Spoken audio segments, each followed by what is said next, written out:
இந்த ஒரு 3 விஷயத்த டெய்லி காலையில 5 மணிலேருந்து 7 மணிக்குள்ள மக்கள் செய்யணும் அப்படின்னா எந்த விஷயத்த செய்யணும்? அதாவது அடுத்த 7 தலைமுறைகள் அவங்க பண கஷ்டமே படக்கூடாது. பணக்காரனா தான் என்னோட தலைமுறை வாழணும் அப்படின்னு நினைச்சுக்கிட்டு ஒரு விஷயத்த செய்றாங்க அப்படின்னா எந்த 3 விஷயங்கள் செய்யலாம்? எதுக்காக சொல்ல வரேன்னா, இவ்வளவும் நம்ம இருக்கோம். இவ்வளோ கடந்துங்களும் நம்ம கடந்து வந்து திருப்பி நம்ம நல்லபடியா எப்படி போனோமோ, அதே மாரி நல்லபடியா நம்ம வீட்டுக்கு வரணும்.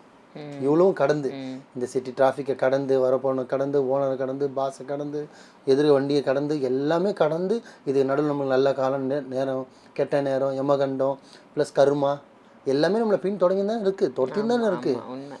இவ்வளவும் துரத்துதுன்னா இதெல்லாம் தாண்டி நம்ம எப்படி கை கால் சுகத்தோடு வீட்டு விட்டு போகணுமோ அதே மாதிரி அம்மாவுக்கு பிள்ளைய கை கால் சுகத்தோட வீட்டுக்கு வரணும். அப்போ அந்த அளவுக்கு நம்ம நல்லது பண்ணியிருக்கணும். இதுதான் உண்மை.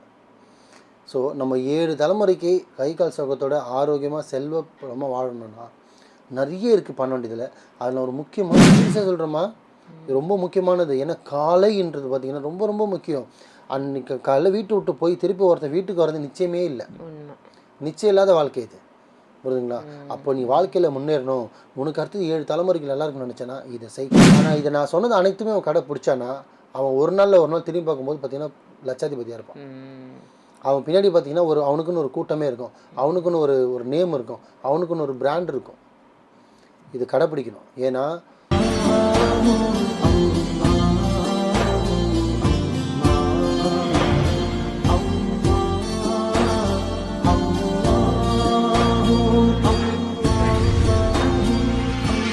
அர்ஜுன் மணியர்கள் அனைவருக்கும் அன்பான வணக்கங்கள். புயல் காவாங்கரை ட்ரிபிள் டவர்ஸ்ல இருக்கக்கூடிய மாலிக் பாய் அவர்களை தான் சந்திக்க வந்திருக்கோம். வணக்கம் பாய். வணக்கம் பாய். இந்த ஒரு 3 விஷயத்த டெய்லி காலையில 5 மணிலேருந்து 7 மணிக்குள்ள மக்கள் செய்யணும் அப்படின்னா எந்த விஷயத்த செய்யணும்? அதாவது அடுத்த 7 தலைமுறைகள் அவங்க பண கஷ்டமே படக்கூடாது, பணக்காரனா தான் என்னோட தலைமுறை வாழணும் அப்படின்னு நினைச்சுக்கிட்டு ஒரு விஷயத்த செய்யறாங்க அப்படின்னா எந்த 3 விஷயங்கள் செய்யலாம்? எல்லாரோட எதிர்பார்ப்பை கேட்குறீங்க. கண்டிப்பா இது பெரிய விஷயம் இது. பட் இருந்தாலும் எனக்கு தெரிஞ்சதை நான் சொல்லித்தரேன். என் ஆசான்கள் என் குருகள் எனக்கு சொல்லிக் கொடுத்தது நான் மக்களுக்கு சொல்கிறேன். நிறைய சொல்லியிருப்போம். பட் இருந்தாலும் நீங்கள் ரொம்ப நாள் ஆச்சு இந்த கேள்வி நீங்கள் என்கிட்ட கேட்டு. மக்களுக்கு ரொம்ப நாள் ஆச்சு. நிறைய ஃபாலோவர்ஸ் புதுசாக வந்திருப்பாங்க. ஸோ அவங்களுக்கு புரிய மாதிரி சொல்லுவோம். என்ன விஷயம்னு பார்த்தீங்கன்னா, ஒரு நாள் பொழுதில் பார்த்தீங்கன்னா ஒரு மனுஷனுக்கு 24 மணி நேரம் இருக்குன்னு வச்சுக்கல. ஒரு இரவு ஒரு பகல் 12 24 மணி நேரம் இருக்குது. நைட்டை விட்டுருங்க. அது வாழ்க்கையில் எப்படி வேணாலும் இருக்கலாம். ஒருத்தர் லைஃப் ஒருத்தர் பொறுத்து இருக்குது. தனிமையில் இருக்குது, இனிமையில் இருக்குது, ஹஸ்பண்ட் ஒய்ஃப் ரிலேஷன்ஷிப்பு. அந்த 12 ஹவர் விட்டுருங்க. பகல் இருக்க 12 ஹவர் அது ரொம்ப முக்கியமான விஷயம். ஏன் சொல்லுங்கள், நைட்டு 12 ஹவர் பார்த்தீங்கன்னா நம்ம 100% சேஃப் ஜோனில் தான் இருப்போம். ஸோ குடும்பம் வீடு எது வந்தாலும் அர்ஜென்ட் ஆபத்துக்கு நம்ம எல்லாமே இருப்போம். ஆனால் மீதி இருக்கிற 12 மணி நேரம் ஒருத்தர் ஒரு திசையில் இருப்போம். அப்பா ஒரு திசை, அம்மா ஒரு திசை, தங்கச்சி ஒரு திசை, தம்பி ஒரு திசை. அவன் ஸ்கூலில், அவன் காலேஜில், அவன் வேலையில், ஆஃபீஸில், ஊரில், பயணத்தில் எங்கே வேணாலும் இருப்போம். வண்டி ஓட்டுவோம், பைக் ஓட்டுவோம், ஃபுட்பால் அடிப்போம், எக்ஸட்ரா நிறைய இருக்குது. ஸோ எதுக்காக சொல்ல வரேன்னா, இவ்வளவும் நம்ம இருக்கோம். இவ்வளோ கடந்துங்களும் நம்ம கடந்து வந்து திருப்பி நம்ம நல்லபடியாக எப்படி போகணுமோ அதே மாதிரி நல்லபடியாக நம்ம வீட்டுக்கு வரணும். இவ்வளவும் கடந்து இந்த சிட்டி டிராஃபிக்கை கடந்து வரப்போன கடந்து ஓனரை கடந்து பாஸை கடந்து எதிர் வண்டியை கடந்து எல்லாமே கடந்து இது நடுவில் நம்மளுக்கு நல்ல காலம் நேரம் கெட்ட நேரம் யமகண்டம் ப்ளஸ் கருமா எல்லாமே நம்மளை பின் தொடங்கி தான் இருக்குது துரத்தின்னு தானே இருக்குது. இவ்வளவும் துரத்துதுன்னா இதெல்லாம் தாண்டி நம்ம எப்படி கை கால் சுகத்தோடு வீட்டு விட்டு போகணுமோ அதே மாதிரி அம்மாவுக்கு பிள்ளைய கை கால் சுகத்தோட வீட்டுக்கு வரணும். அப்போ அந்த அளவுக்கு நம்ம நல்லது பண்ணியிருக்கோம். இதுதான் உண்மை. ஸோ நம்ம 7 தலைமுறைக்கு கை கால் சுகத்தோட ஆரோக்கியமாக செல்வமாக வாழணும்னா நிறைய இருக்குது பண்ண வேண்டியதில். அதில் ஒரு முக்கியமாக சொல்கிறேன்.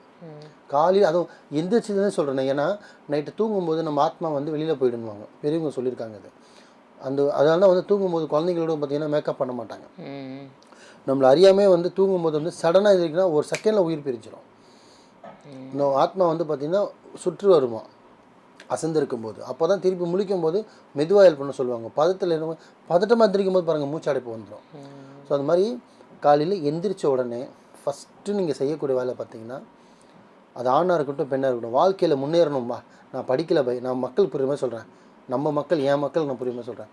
நான் படிக்கலை பை, காலேஜ் போல் ஒன்றும் பண்ணல, என்கிட்ட பணம்லாம் இல்லை, எங்கள் அப்பா சாதாரண ஒரு கூலி வேலை செய்கிறவர் தான். ஆனால் வாழ்க்கையில் முன்னேறணும், நான் நல்லா சம்பாதிக்கணும், பெரிய ஆள் ஆகணும், சாதிக்கணும், இந்த உலகத்துக்கு நான் யாருன்னு காட்டணும், அட்லீஸ்ட் இந்த உலகத்துக்கு காட்டணும், நான் என் ஊருக்காக நான் யாருன்னு காட்டணும், என் சொந்தக்கார முன்னாடி நான் வாழ்ந்து காட்டணும்னா நான் சொல்கிறத ஃபாலோ பண்ணி நீ கண்டிப்பாக நல்லா இருப்பேன்.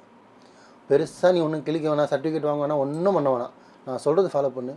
காலையில் வந்துருச்சுக்கும் முடிஞ்ச அளவுக்கு ஒரு 5:30 அப்படி இல்லையா சின்ன பசங்களாம் ஒரு 6 மணிக்காவது எந்திரிங்க.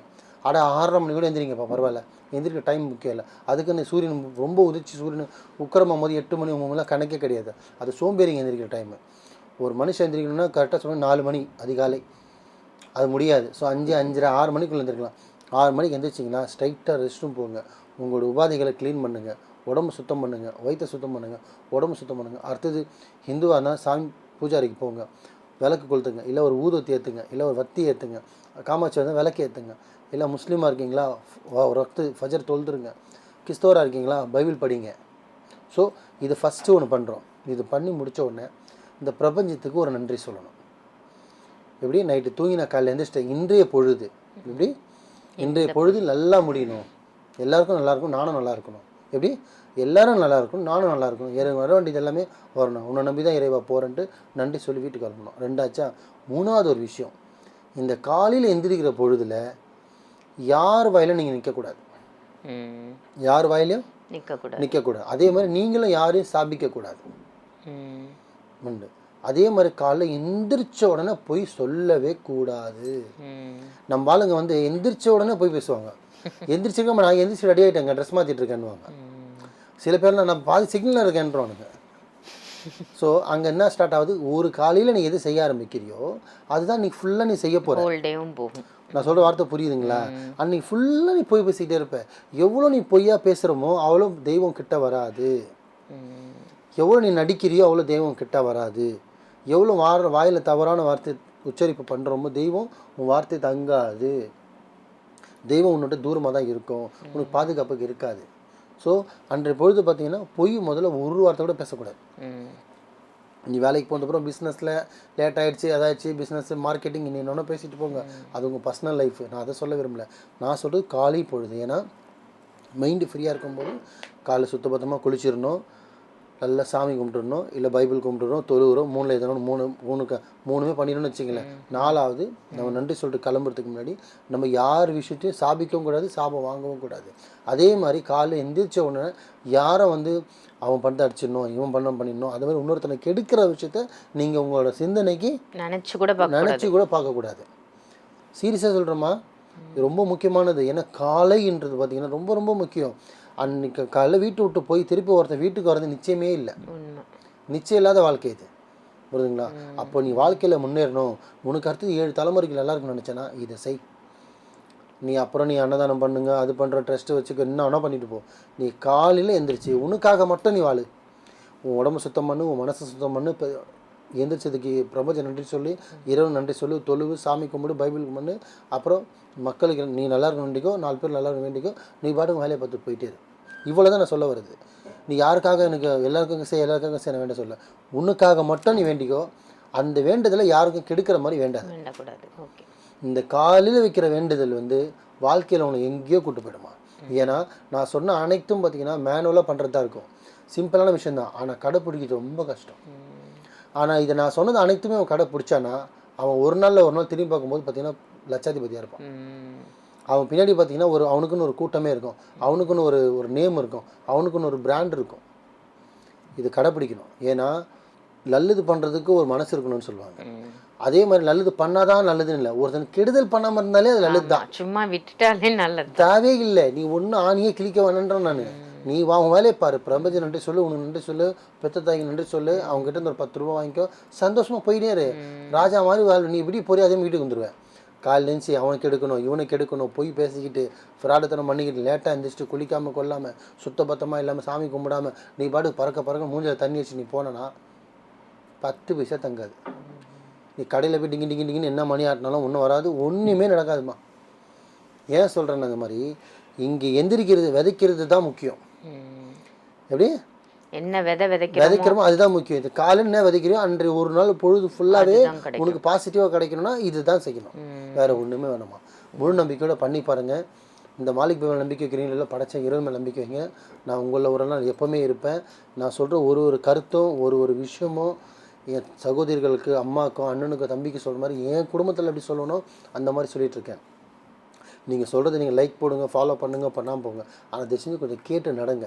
இது கேட்டு நடந்தால் உங்களுக்கு என்றைக்குமே நஷ்டம் கிடையாது, லாபம் தான்.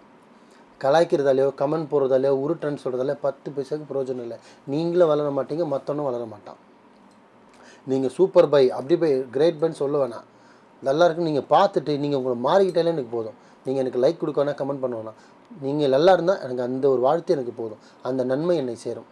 வாழ்க வளமுடன். சூப்பர், ரொம்ப அருமையா சொல்லிட்டீங்க பை. ஒரு மனுஷன் அதிகாலையில் எந்திரிச்ச உடனே அவன் எப்படி இருக்கணும், அந்த லைஃப்பை எப்படி எடுத்துட்டு போகணும், அடுத்த 7 சந்ததிகள் 7 தலைமுறைகள் நல்லா இருக்கிறதுக்கு இப்போ இவங்க நடந்துக்கிறது தான் உறுதுணையா இருக்கும் அப்படின்னு அட்டகாசமான ஒரு பதிலா சொன்னீங்க. நன்றி. நன்றிம்மா.